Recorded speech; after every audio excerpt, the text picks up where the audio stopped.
लूट का जरिया ढूंढते हैं। बहुत लोग हैरान हो रहे हैं कि राम मंदिर में चोरी हो गई, दूसरे मंदिरों में चोरी हो गई। इसमें हैरानी की क्या बात है? आरएसएस, बीजेपी, अमित शाह जी, मोदी जी, ये सब पैसे चुराने के लिए तो बैठे हैं अपनी अपनी जगहों पे, और कोई काम नहीं है इनका। लेकिन हमारे लोग जो विरोध करते हैं, राम मंदिर का भी जो विरोध कर रहे हैं वहाँ पे चोरी का, वो लोग सब डरपोक हैं। सीधे नहीं बोलेंगे कि मोदी जी ने चोरी कराई चंपत राय जी से, ये नहीं बोलेगा कोई भी। और मोदी जी पैसे ले रहे हैं, ये कोई नहीं बोलेगा। मोदी जी ध्यान दें, एसआईटी ठीक से बनाएं।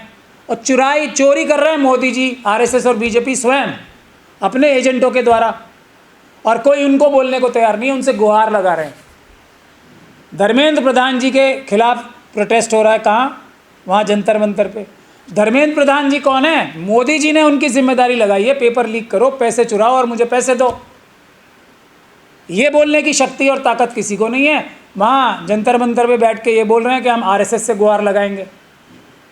आरएसएस ने मोदी जी, क्योंकि सबसे ज़्यादा चोरी करके पैसे इकट्ठे कर सकते थे, उनमें क्षमता थी, इसीलिए तो प्रधानमंत्री बनाया उन्हें। और किस लिए बनाएगा कोई उन्हें प्रधानमंत्री?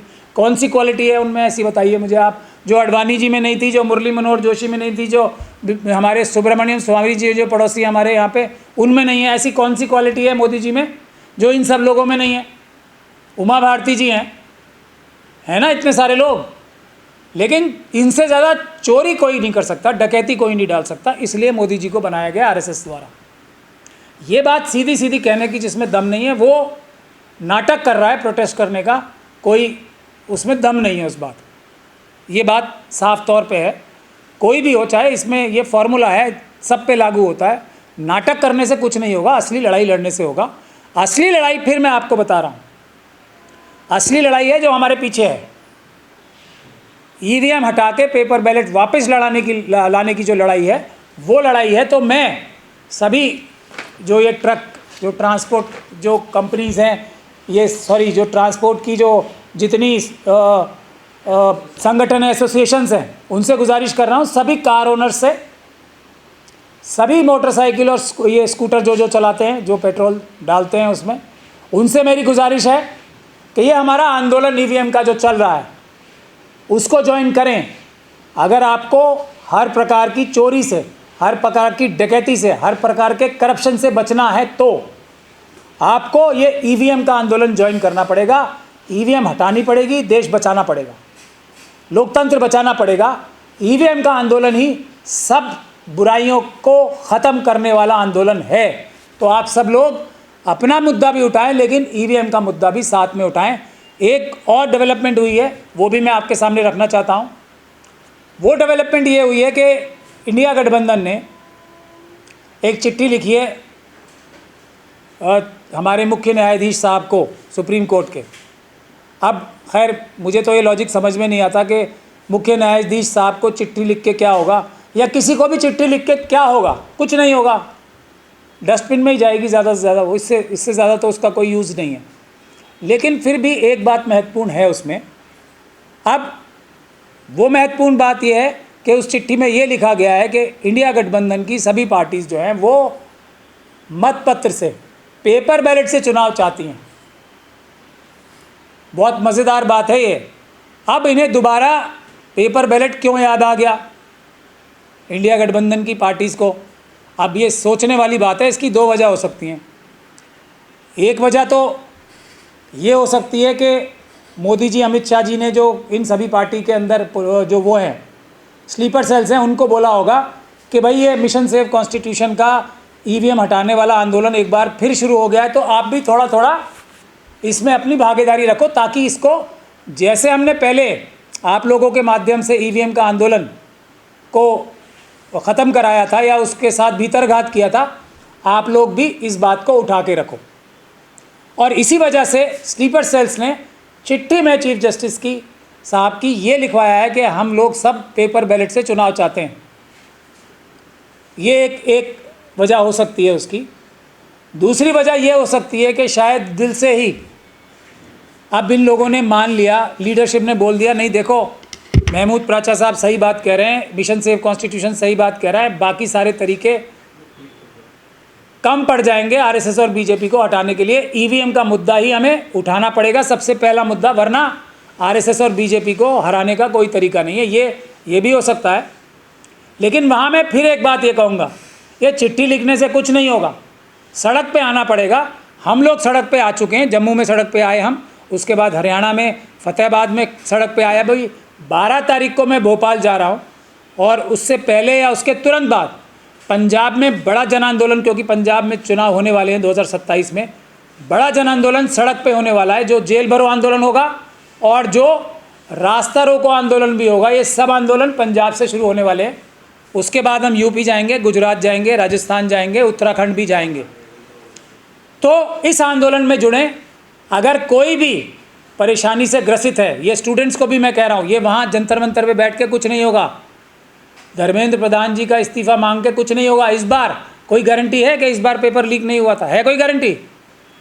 कोई गारंटी नहीं है, कोई गारंटी नहीं है। हो सकता है अभी रिशफल होने वाला है, धर्मेंद्र प्रधान जी को हटा ही दे, वो किसी और मंत्रालय में रख के उनको कर दें, तो ये लोग अपनी विक्ट्री डिक्लेयर कर देंगे।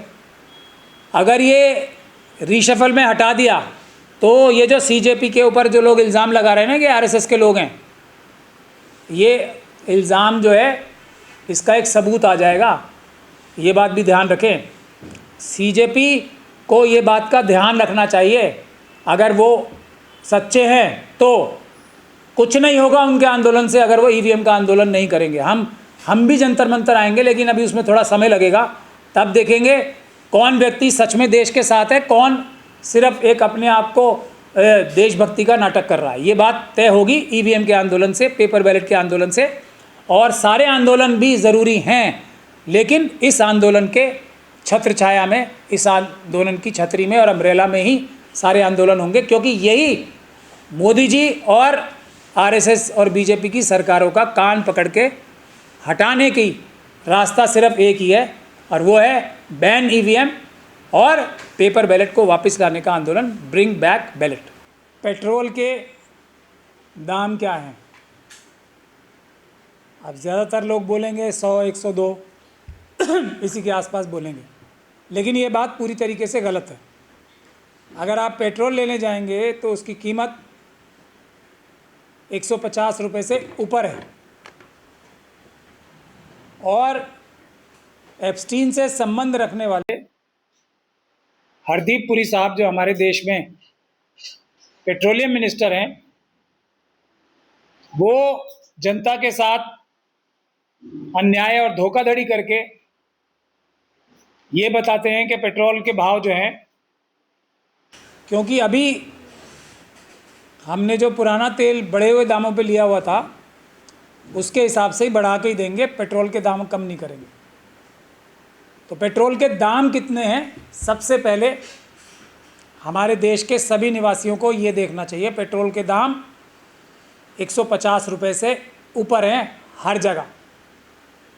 ये जो पेट्रोल पंप्स पे पेट्रोल मिल रहा है वो मिलावटी पेट्रोल है, वो फ्रॉडुलेंट पेट्रोल है, पेट्रोल नहीं है, बल्कि धोखाधड़ी और अमानत में खयानत, फ्रॉड करके देश की जनता का नुकसान करने की साजिश है बहुत बड़ी।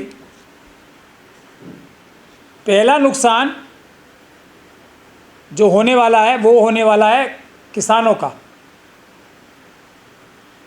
पहला नुकसान सबसे बड़ा, गन्ने के किसान हैं और चावल के किसान, इनका खर्चा बढ़ता जा रहा है और गन्ना और चावल से इथेनॉल बनती जा रही है और उनको एक भी पैसा ज़्यादा नहीं मिल रहा है। ना गन्ने के दाम बढ़े हैं, ना चावल के दाम बढ़े हैं। सबसे पहला नुकसान किसानों का, दूसरा नुकसान हम सब का। कैसे?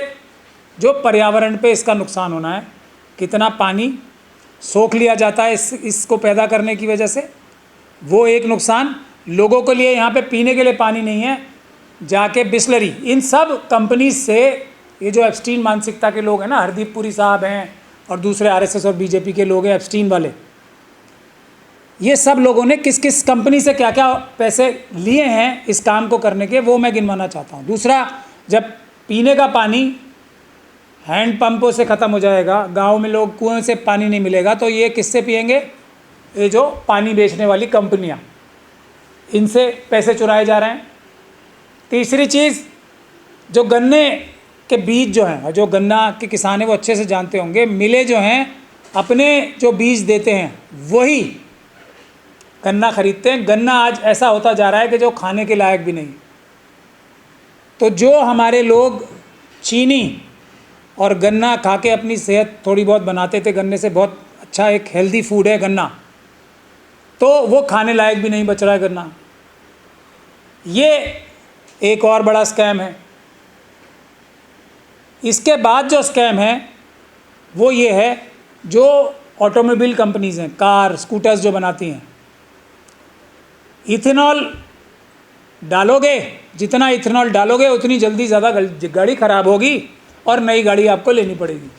अब जब गाड़ी एक आदमी चलाने की उसको ज़रूरत है और आदत पड़ी हुई है, बगैर गाड़ी के तो रहेगा नहीं।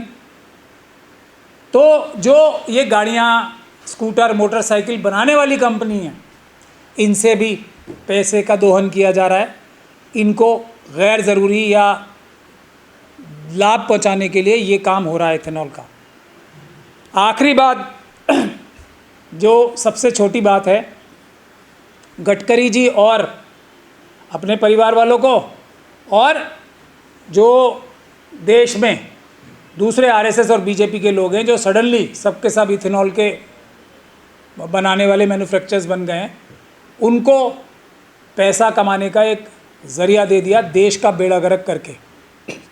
मैं जो भी इस देश में गाड़ी चलाने वाले हैं उनसे रिक्वेस्ट करता हूँ, आंदोलन करना है, वरना हर साल नई गाड़ी लेनी है। लेकिन आंदोलन, फिर वही बात आ जाती है घूम फिर के, आंदोलन अगर इथेनॉल का करोगे, पेट्रोल का करोगे, तो कुछ होने वाला नहीं है।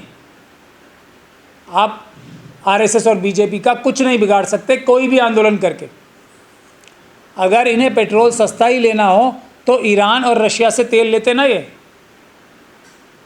इथेनॉल बनाने की आवश्यकता कहाँ पड़ती है? अगर ईरान से तेल ही लेते रहें हम तो नहीं पड़ेगी ना।